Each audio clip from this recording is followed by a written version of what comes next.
এই মুহূর্তে আমাদের সাথে ভার্চুয়ালি যুক্ত আছেন রাজশাহী ১ আসনের বিএনপি মনোনীত প্রার্থী শরীফউদ্দিন, যিনি বিএনপি চেয়ারম্যানের উপদেষ্টা। আপনাকে স্বাগত মধ্যমতি ব্যাংক রোড টু পার্লামেন্টে। জি, ধন্যবাদ।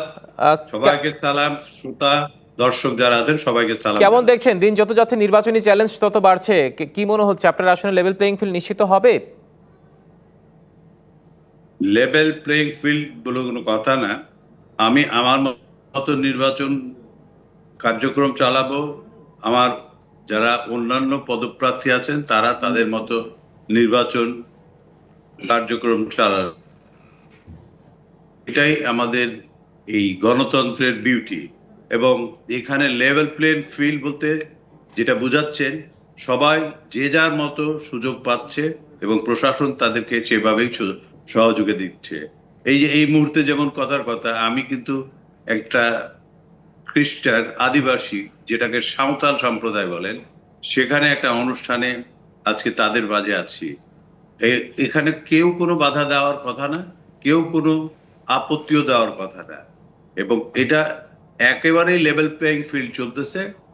আমি আশা করব আগামী 10 তারিখ পর্যন্ত, 12 তারিখে ইলেকশন, 10 তারিখ পর্যন্ত যাতে এই পরিবেশ মানে কোনো ব্যাহত না হয়। সোজা কথা, নিশ্চয়ই আমরা প্রত্যাশা থাকবে যে শান্তিপূর্ণ সুষ্ঠু নির্বাচন হবে। জনগণ আপনাদের 31 দফাগুলোকে কিভাবে গ্রহণ করছে?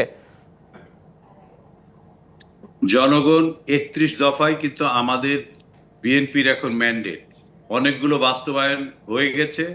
আর আগামীতে আমরা শতভাগ নিশ্চিত আমরা সরকার গঠন করে বিএনপি বাকি যেগুলো এখনো বাস্তবায়ন হয়নি সেগুলো আমরা অবশ্যই আমাদের অঙ্গীকারনামা, সেগুলো সেই সংস্কার কর্মসূচি আমরা বাস্তবায়ন করব।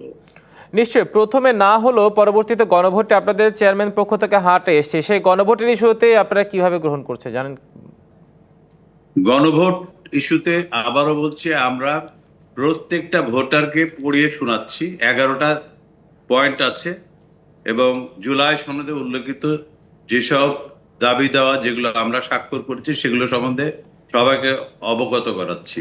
অর্থাৎ তারা যে সেই সিদ্ধান্ত আপনারা অবগত করছেন, তারা তাদের মতো সিদ্ধান্ত নেবে। নিশ্চয়ই, অসংখ্য ধন্যবাদ আমাদের সাথে মধ্যমতি ব্যাংক রোড টু পার্লামেন্টে যুক্ত হওয়ার জন্য। শুভকামনা আপনার জন্য।